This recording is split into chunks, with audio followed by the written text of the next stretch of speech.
จจูเกาหลีใต้ครับในอุทยานแห่งชาติฮาราซานครับ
yes yes yes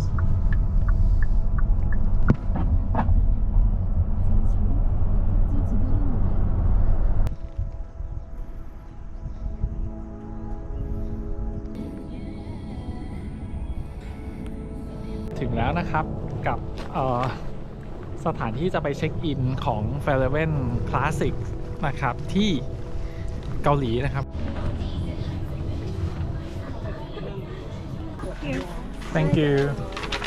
All right. Thank you. Thank you.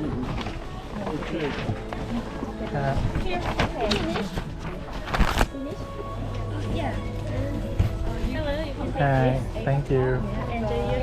All right. Thank you.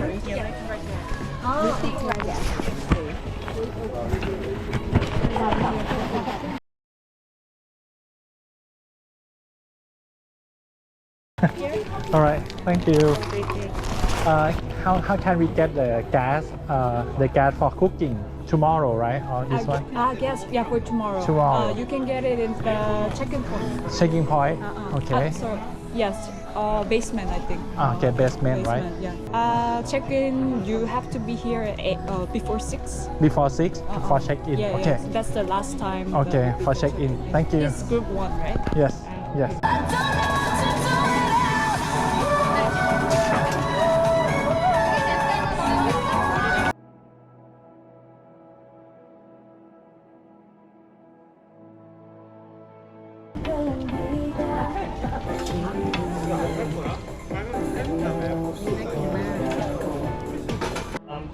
Joshua Kim from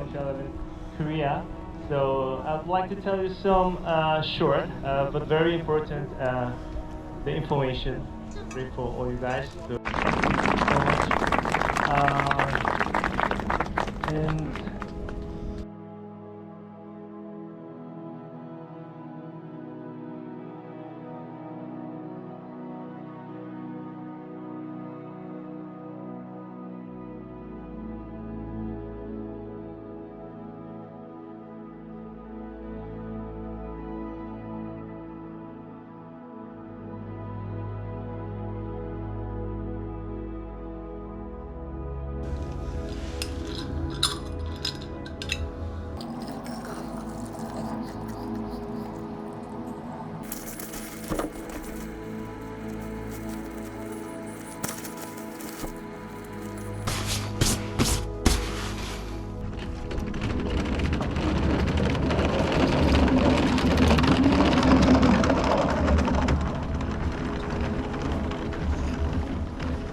วันดีเช้าวันที่ 18 ครับ ตอนนี้ประมาณตี 5:30 ครับตี 5:40 ประมาณนั้น ก็ถึงงานแล้วครับ รถออก 6:30 เนาะเหมือนก่อนชั่วโมงฝากกระเป๋าเลยครับ โอ้มีส้มด้วยมาเซ็นครับเรียบร้อยแล้วครับ안 쓰는 모자 안 쓰는. 이쪽으로 가실게요.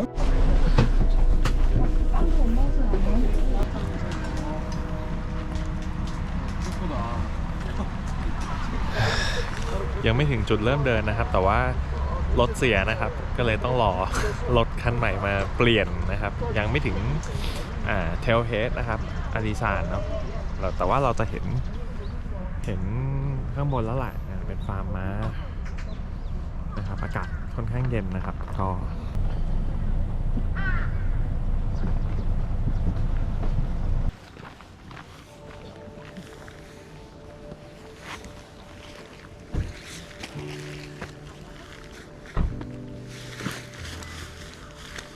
กำลังจะไปร่วม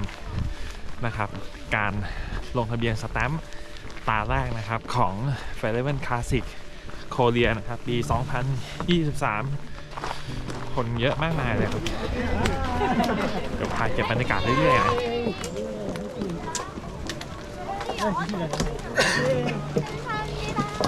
ไปจริง1202 Okay. Yep. Thank you.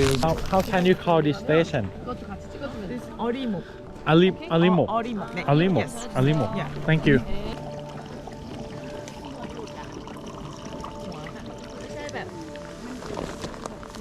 จริงเขาเริ่มเดินกันแล้วนะ แต่ว่าเราอยากรู้ว่าน้ำหนักกระเป๋าเราเท่าไหร่เราขอวัดก่อนนะครับเดี๋ยวรอต่อแถววัด 와야 돼.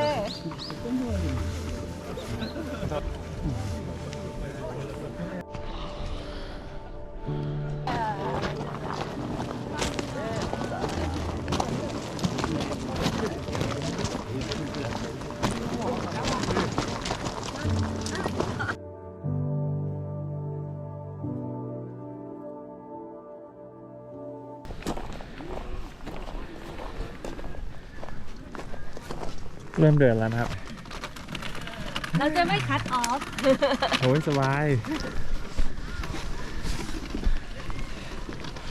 เริ่มเดินแล้วนะครับก็ที่ความสูง 960 กว่าเมตรนะวันนี้น่าจะต้องดันประมาณสัก 700 เมตรนะครับขึ้นนะครับแนวตั้งนะครับเดินประมาณสัก 12-13 โลนะไฮไลท์วันนี้ก็จะเป็นพีคของฮาราซานนะที่จะขึ้นไปบนยอดเขานะครับเพื่อจะไปดูวิวเมืองเจจูได้เต็มๆโดยอุทยานแห่งชาติฮาราซานนะครับตั้งอยู่บนกลางเกาะเจจูเป็นอุทยานแห่งชาติลำดับที่ 9 ของประเทศนะครับก็จัดตั้งมาตั้งปี 1970 แล้วนะครับภูเขาฮาราซานเนี่ยถือว่าเป็นภูเขาที่สูงที่สุดในประเทศเกาหลีใต้อีกด้วยนะครับด้วยความสูง 1,947 เมตรจากระดับน้ำทะเลเดินมาได้ประมาณสักเกือบจะ2 โลแล้วนะครับเริ่มร้อนครับก็เลยต้องถอดเสื้อกันหนาวออกนะเพราะว่าสุดท้ายร่างกายเริ่มอุ่นมันก็เริ่มฮีทนะครับก็อาจจะมีเสื้อตัวเดียวแหละแล้วก็ถ้าตอนหยุดกินข้าวเราเอามาใส่อีกรอบนอกจากนี้อุทยานแห่งชาติฮาราซานยังได้รับเป็นเขตสงวนชีวมณฑลหรือ Biosphere Reserve โดยองค์การยูเนสโกอีกด้วยนะครับก็ถ้าเทียบกับบ้านเราก็คือเหมือนเป็นรางวัลเดียวกับที่เชียงดาวได้เลยนะครับ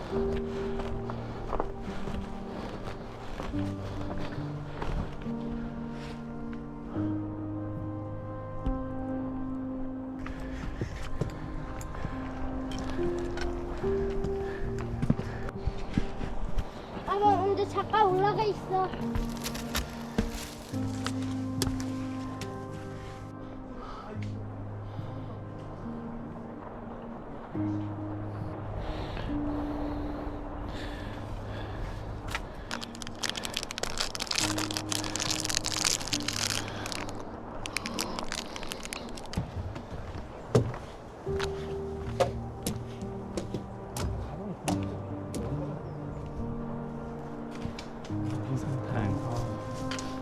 รวมๆ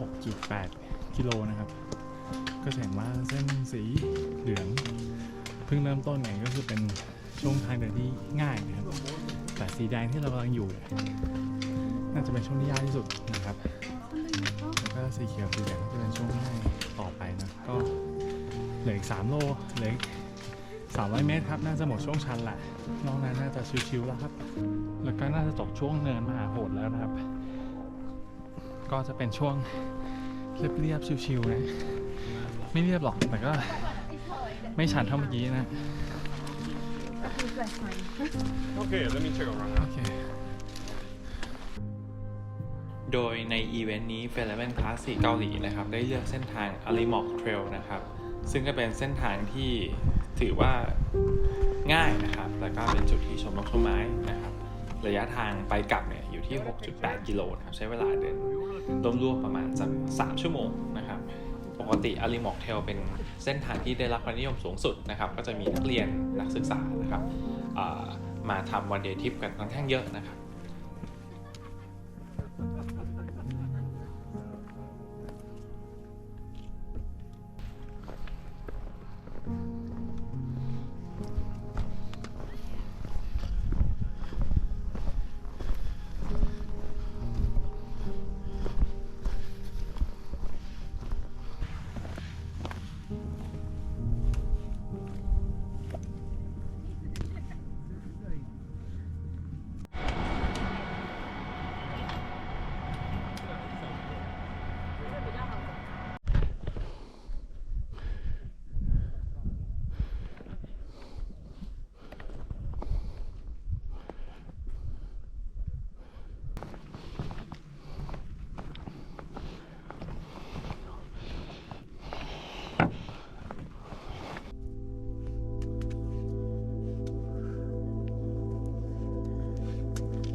ภูเขาฮาราซานเกิดจากการปะทุของภูเขาไฟในอดีต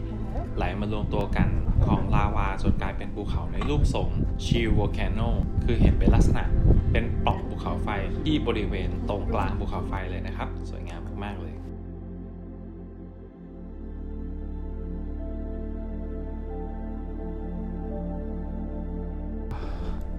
จริงประมาณ 1,600 นะครับ ขึ้นมายอดแรก แต่ว่ายอด 1,700 จริงๆมันคือยอดนั้นนะนู่นยอดนี้นะ มันคือฮาราซานตัวเลควิวแหละครับ ก็จะเป็นยอด แล้วก็ข้างในก็จะเป็นแอ่งนะ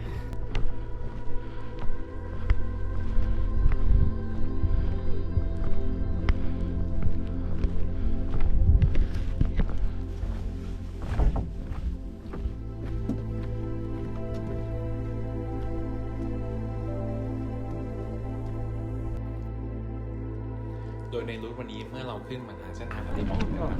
จนมาสู่เส้นทางแล้ว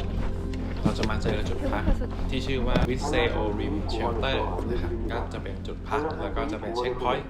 สำคัญนะครับของอีเวนต์ในวันนี้ในเชลเตอร์นี้นะครับก็จะมีห้องน้ำนะครับแล้วก็เป็นพื้นที่ลานกว้างให้เราได้นั่งกินข้าวกันก่อนที่จะเดินลงไปที่เส้นทางยองชิลเทรล Trail O2 yeah Set up huh? yes yes I am thank you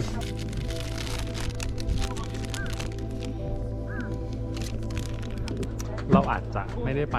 แลนด์มาร์คตรงนี้นะครับ มันคือโดนไนโกนะครับที่เป็นแลนด์มาร์คของฮาราซานนะตรงปล่องภูเขา เพราะว่าด้วยเวลาอาจจะไม่ทันครับไป9กับ9นะครับ ก็เอาไว้มีเวลาแล้วกันครับ เดี๋ยวจะมาอีก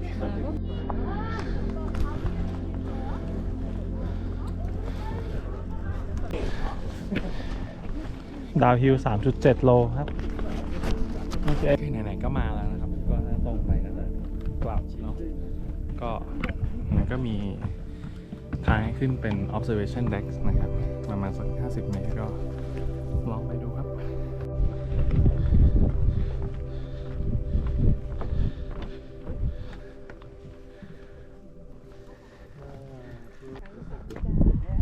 และไฮไลท์สำคัญของทางลงเนี่ยถ้าเรามองไปทางด้านภูเขาครับ เราจะเห็นเซออนจักจิวัตไม่แน่ใจผมอ่านชื่อถูกไหมนะครับก็จะเป็นเหมือนลาวาที่มันแห้งแล้วนะขอไฟระเบิดนะครับในภาพแล้วลาวามันไหลลงมาเวลามันแห้งแล้วเนี่ยมันจะฟอร์มตัวนะครับเป็นเหมือนกับ Fortish Wall นะครับก็สวยงามแล้วก็หาไม่ได้ในเมืองไทยประมาณสัก6 กิโลกว่าๆนะครับที่จะต้องเดินไปถึงแคมป์ 1นะครับก็จะเจออีก2จุดเช็คพอยต์สำคัญนะครับนั่นก็คือฮาวอนวอเตอร์เวย์นะครับระหว่างทางนะครับมันก็จะเป็นเหมือนพรมนะครับให้ไฮเกอร์ได้เดินเป็นพรมธรรมชาตินะครับเอาเหมือนกับพรมดักฝุ่นบ้านเรานะครับสารต่อกันเป็นกิโลเลยนะครับก็เดินนะครับทำให้เราอาจจะลดความเสี่ยงในการบาดเจ็บจากการเหยียบหินข้อเท้าพลิกนะครับก็ค่อนข้างดีต่อใจนะครับมากๆเส้นทางไม่ยากครับเป็นโรลลิ่งแล้วก็ดาวน์ฮิลเป็นส่วนใหญ่นะครับแล้วก็อากาศดีมากๆเลยนะครับเส้นทางนี้โตฮาวอนวอเตอร์เวย์เนี่ยก็จะเป็นเหมือนเส้นทางการลำเลียงน้ำนะครับให้กับทางเมาท์ฮาราซานนะครับแล้วก็เวลาฝนตกลงมาเนาะเขาก็จะเหมือนลำเลียงน้ำนะครับลงไปให้กับเมืองใช้ในอดีตนะครับถึงแล้วครับ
สุดยอด ตอนถึงเส้นชัยอะทำมาม่าเซโอนี่คณะปลาเค็มคณะปลาเค็มมันยังไม่ตีได้มันจะเป็นแบบจิ้วใช่แต่อีกอันคือซีซ่า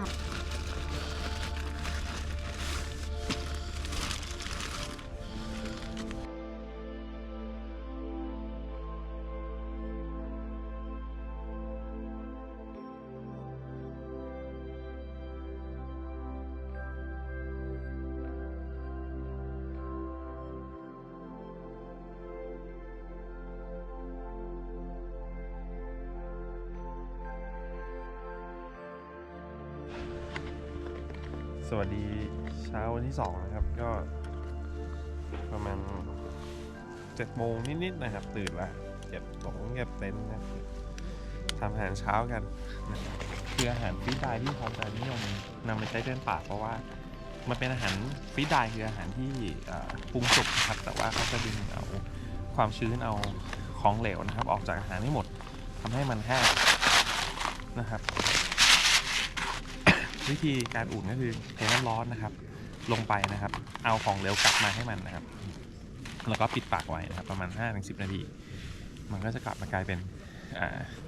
อาหารที่พร้อมกินได้เลยนะสาเหตุที่ฟรีดไดนิยมในหมู่นักเดินป่าเพราะว่ามันน้ำหนักเบานะครับเพราะว่ามันดึงเอ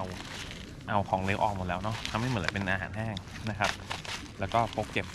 ได้สะดวกนะครับน้ำหนักเบาอันที่2ก็คือมันถนอมอาหารนะครับก็เชลไลท์อันหนึ่งเนี่ยอย่างน้อยๆนะครับต้องมี1 ปีถึง 2 ปีนะครับก็สามารถเก็บได้นานจะต้อง2 ช้อยนะครับเอาน้ำร้อนใส่ในพิมูสนะครับที่เขาเอาให้มานะครับแล้วก็เอาน้ำร้อนไปเทตอนเที่ยงนะกับอีกแบบนึงที่ผมคิดว่าน่าจะเวิร์กกว่าก็คือผมจะต้มสุกระดับนึงไปก่อนแล้วกันใส่ให้เรียบร้อยแล้วก็เดี๋ยวตอนเที่ยงเราค่อยไปอุ่นด้วยน้ำร้อนทีแล้วก็เทน้ำออกเพราะว่าถ้าเอาน้ำร้อนไปใส่ผมกลัวว่ามันอาจจะไม่ร้อนเหมือนจากเตานะครับ คลิปนี้ขอบคุณสปอนเซอร์ใจดีนะครับคืออาหารพี่ดายของอาทูแบรนด์นะครับก็เป็นไก่กระเทียมพริกไทยนะครับที่ทางพี่เขาให้ผมมาลองเนาะเดี๋ยวจะลองรีวิวดูนะครับตอนเที่ยงนี้เราต้องกินกับตัวบิบิมบับนะครับเป็นยังไงบ้างจะทำผสมปั่นเพราะว่าอันนี้เป็นแค่กับเปล่าๆ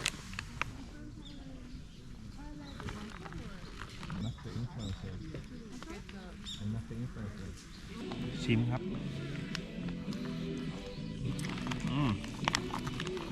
ไก่กระเทียม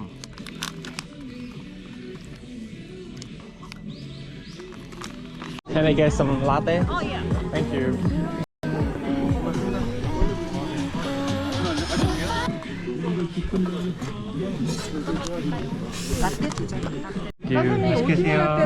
Thank you. น้ำใสมีร้านกาแฟสดด้วยนะครับเยี่ยมมากเลยอะเริ่มวันที่ 2 นะครับที่ความสูง 600 Good morning in Korea language. Good. 안녕하세요. And 안녕하세요. So general. general afternoon, evening. morning. Okay. Greeting is the 좋은 아침입니다. Okay.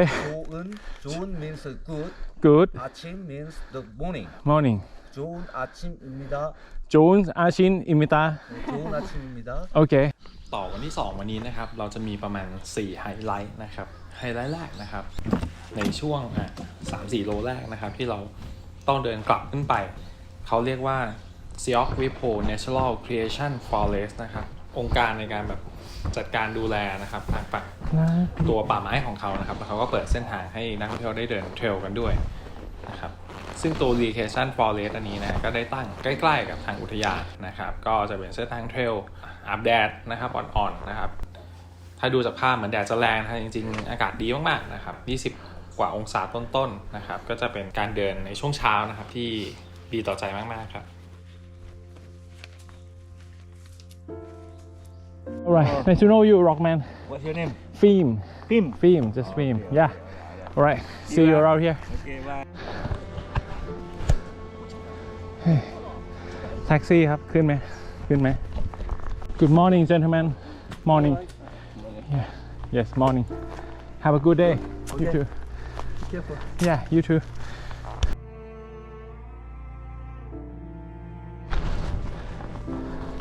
ประมาณชั่วโมงนิดๆนะครับประมาณ4 กิโลนะครับวันนี้ก็27 โลนะ27 โลตอนนี้เราน่าจะอยู่ที่เกณฑ์720นะครับคิดว่าน่าจะสูงสุดของรูทแล้วล่ะแล้วก็น่าจะดาวน์ฮิลลงนะอีก20 กว่าโลก็ค่อยๆไปครับยัง10 โมงเช้าอยู่เลยนะครับในอุทยานแห่งชาติฮาราซานครับเกาะเจจูเกาหลีใต้ครับ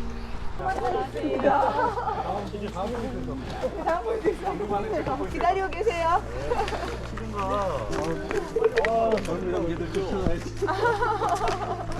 ไฮไลท์ที่ 2 นะครับก็จะเป็นที่ชื่อว่าโดอารอมกริลนะครับก็จะเป็นเส้นทางเดินประมาณสัก56 กิโลนะครับก็ให้เราเดินเส้นทางนี้บอกเลยว่าตอนที่ผมเดินเนี่ยมีสมาธิมากๆนะครับเดินคนเดียวนะครับทำสมาธิเรื่อยๆนะครับก็คนอาจจะน้อยหน่อยแล้วก็ไฮไลท์ของเส้นทางนี้เนี่ยนะครับเขาก็บอกว่าเราก็จะได้เห็นเป็นเหมือนเขาเรียกว่ายังร็อกนะหรือว่าหินที่มีอายุน้อยๆนะครับเป็นก้อนดินที่มันก่อตัวมาแล้วก็จะเป็นหินนะครับซึ่งผมก็ไม่เห็นนะครับเมื่อวานจุดข้างบนมัน1,700พี่ใช่แล้วไอ้จุดที่ไป9 โล1,990ครับเมื่อวานเราสตาร์ท900ขึ้น1,700ครับ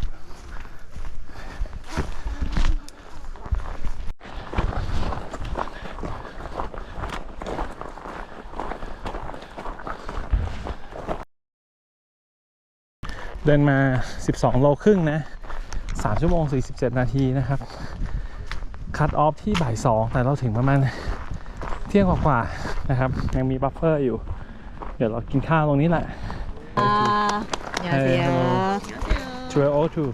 1202. 세트팝. Set up yes I am แต่อย่างไรก็ดีนะครับพ อเดินมาถึงเช็คพอยต์นะครับเราก็จะได้รู้ว่าโอเคนะครับก็จะเป็นลานปลูกเห็ดชิตาเกะนะครับมากมายเลยนะครับไม่ได้เก็บภาพมาให้ทุกท่านได้ดูนะครับซึ่งเราก็เข้าเช็คพอยต์แล้วก็ได้รับประทานอาหารเที่ยงนะครับที่ตรงนี้นะครับ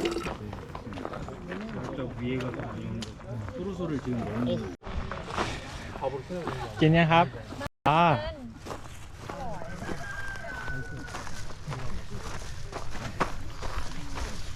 เรียบร้อยแล้วครับอ๋อครับ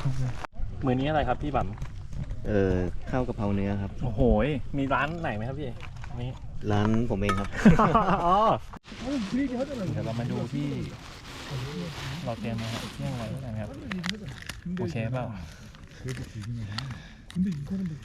แสงร้อนไปแล้ว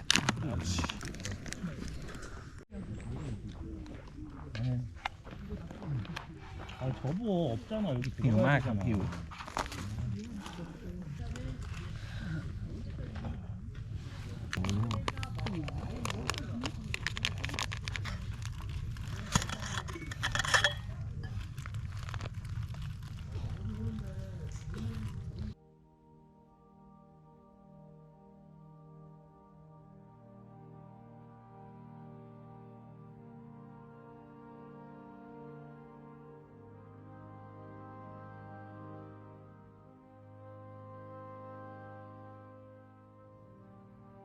กินข้าวอิ่มก็ลุยต่อครับอีก15โลสุดท้ายนะแต่น่าจะเป็น15โลที่น่าจะชิลแล้วนะครับน่าจะไม่น่าขึ้นแล้วนะไม่รู้เหมือนกันครับเพราะว่าถามใครก็ไม่มีใครรู้เลยว่าเกณฑ์ highest point เท่าไหร่ก็ลองดูครับ15โลตอนนี้อีก12นาทีบ่าย2นะครับก็คิดว่า 5-6 โมงน่าจะถึง He introduced you that you come from Singapore Yeah. to her friend no he introduced you Oh, really? to his friend that you come from Singapore Nice. yes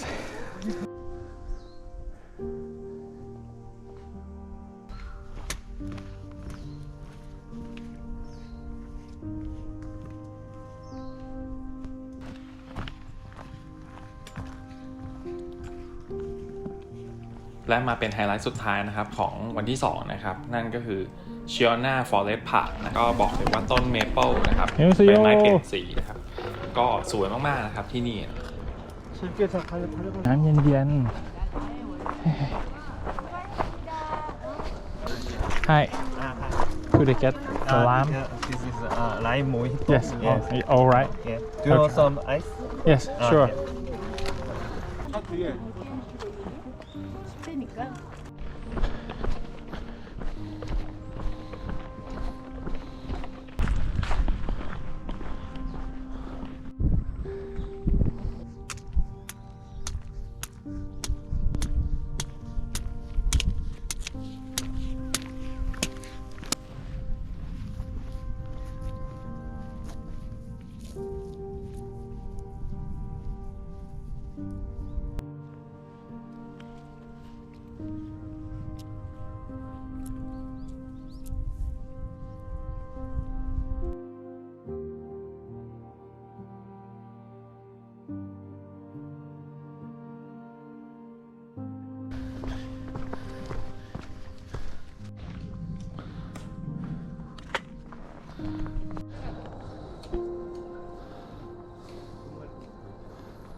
200 เมตรสุดท้ายครับ ไปแคมป์นะ 200 เมตร ถึงแล้ว 28 โลพอดีนะครับ 28 โลเดินไป8ชั่วโมง15นะ ตอนนี้อยู่ที่ 400 เฮ้ย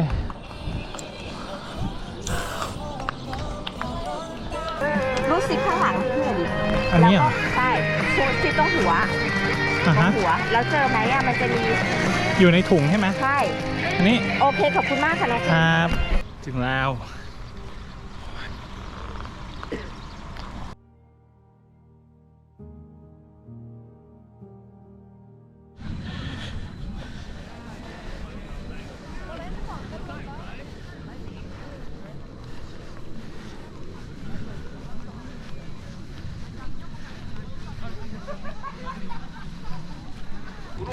조금만 이렇게 자갈길을 따라서 가시다 보면 김서장이라고 써진 곳이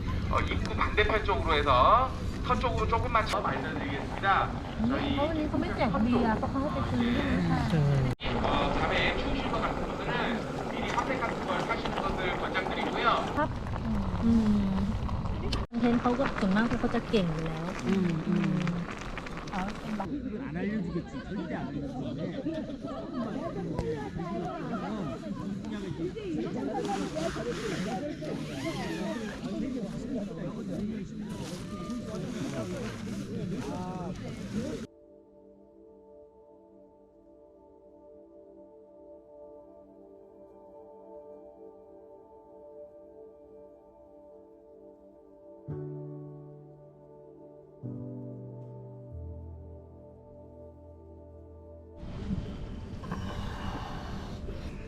ตื่นแล้วครับ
เช้าวันที่ 3 เริ่มเดินจากแคมป์นะครับ เราเริ่มกันช้านิดหนึ่งนะ9 โมงครึ่งนะครับ ก็ที่ความสูง 477 เมตรนะครับ ก็เข้าใจว่าน่าจะกลับเข้าเมืองเนาะวันนี้ระยะทางประมาณ 14 กิโลนะครับเข้าเมือง ก็จะได้เห็นวิวฟาร์มวิวชนบทนะครับ แล้วก็สุดท้ายก็จะเป็นวิวเรียบชายหาดนะครับที่เจจูนะครับ เป็นยังไงเดี๋ยวต่างกันเรื่อยๆนะก็คาดว่าน่าจะสัก5 ชั่วโมงนะครับไม่เกิน6 ชั่วโมงน่าจะถึงแล้วแหละก็บ่าย 2 บ่าย 3นะน่าจะถึงที่พักและวันสุดท้ายนะครับวันที่ 3 นะครับเราจะมาเจอกับ3 ไฮไลท์นะครับไฮไลท์แรกของวันนะครับนั่นคือ O16 Trail นะครับที่ทางอีเวนต์เขาเรียกนะครับก็คือในตลอด 2 วันที่เราเดินมานะครับเราได้เอนจอยกับวิวภูเขาวิวป่าและมาวันนี้นะครับเราก็จะมาเรียนรู้ถึงฟาร์มเป็นวิลเลจเล็กๆนะครับวัฒนธรรมของชาวเจจู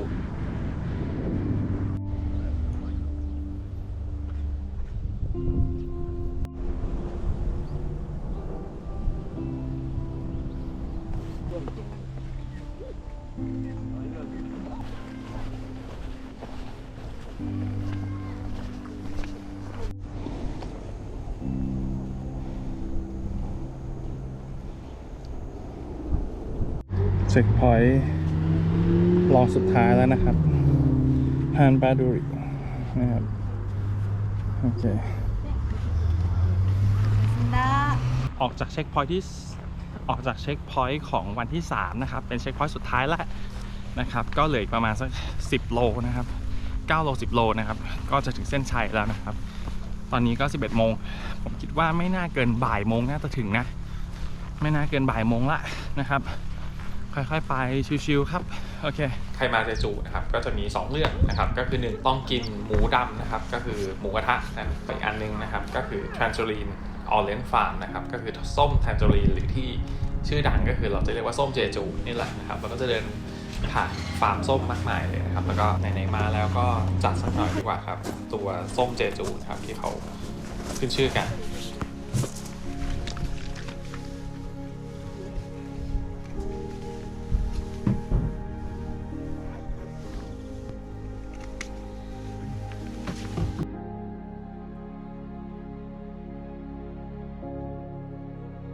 ไฮไลท์ที่2 นะครับเมื่อเราเดินไปเรื่อยๆนะครับเราก็จะมาถึงชานเมืองนะครับแล้วก็จะมีเหมือนเป็นหลุมฝังศพนะครับมันจะชื่อว่า Historical Sites of Haiyan Padori นะครับนั่นก็คือเป็นกลุ่มต่อต้านนะครับหรือว่า Sambyeojo Resistance นะครับได้ต่อสู้กับชาวมองโกนะครับในสมัยที่มองโกเขาลุกมายึดตัวเกาหลีนะครับถึงทะเลแล้วครับวายตอนนี้17 เมตร above sea level ครับก็คือเรามาจาก1,700นะมาจนถึงทะเลเลยนะก็เป็นครั้งแรกเหมือนกันครับที่ทำอย่างนี้นะครับแล้วสุดท้ายนะครับโอโคสไลน์นะครับซึ่งถ้าทุกคนมาเจจูนะครับอาจจะไม่ชอบภูเขานะครับแต่ทุกคนเนี่ยผมแนะนำให้มาทำโรดทริปนะครับ Why don't you say? 오케이. 그냥 만들어 주셔서 감사합니다. 반갑습니다. 뭐 이렇게 또 오다가 나. 예. 컴바이. ขับรถรอบเจจูมันก็จะเป็นถนนนะครับรอบๆเกาะเลยนะครับก็จะเห็นเป็นโอโคสไลน์นะครับตลอดรอบๆเกาะซึ่งก็จะเป็นวิวทะเลวิวทัศน์นะครับก็จะเป็นทะเลที่ไม่มีชายหาดหน่อยก็จะเป็นหน้าตัดลงไปเป็นหินนะครับก็คลื่นซัดเข้าฝั่งก็สวยงามมากๆนะครับก็เมื่อเราเจอทะเลก็รู้ว่าใกล้ถึงแล้วนะครับอีก2 กิโลเท่านั้น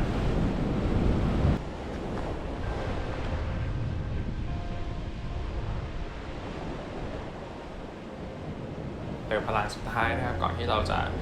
เดินโลดเดียวนะครับแล้วก็จบที่ฟินิชไลน์วันนี้ครับ100 เมตรสุดท้ายนะครับก่อนที่จะจบ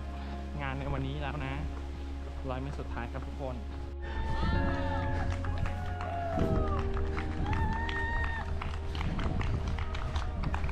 โมชิ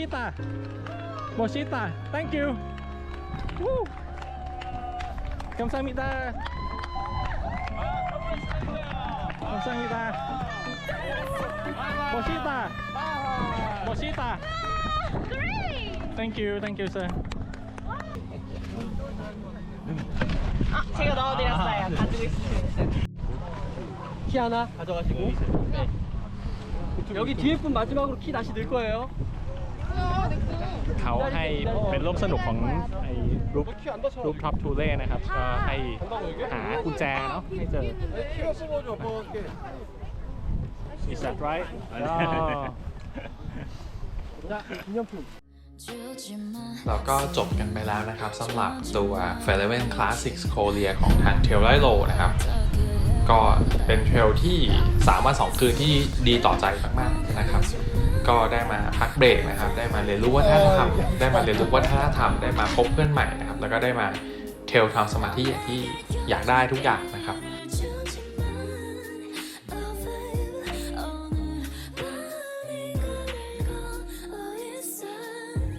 내게 진심을 바라면 그 술은 절대 주지 마 헛소리를 하고 악마의 춤을 출 거니까 마치 밖엔 시원한 바람이 불지만 세상이 너무 험해서 널 내 옆에만 둘 거니까 남자는 전부 똑같대 아니 술 마신 남잔 다 똑같아 너 말고는 아무것도 안 보인다는 건 네가 아닌 다른 것들은 다 잊고 있는 거야 그러니까 내게 술을 주지 마 맨정신에도 충분히 외로우니까 가위질을 하긴 할래 버려두지 마 사랑 찍고 본능 알기 전에 너부터 먼저 알고 싶으니까 야 이성적이고 싶어 이게 나의 값이라는데 싸게 주고 싶어 굳이 움직이지 않아도 돼 내가 하는 말이 수작이 되지 않게 기분 좋게 우린 물잔으로 짠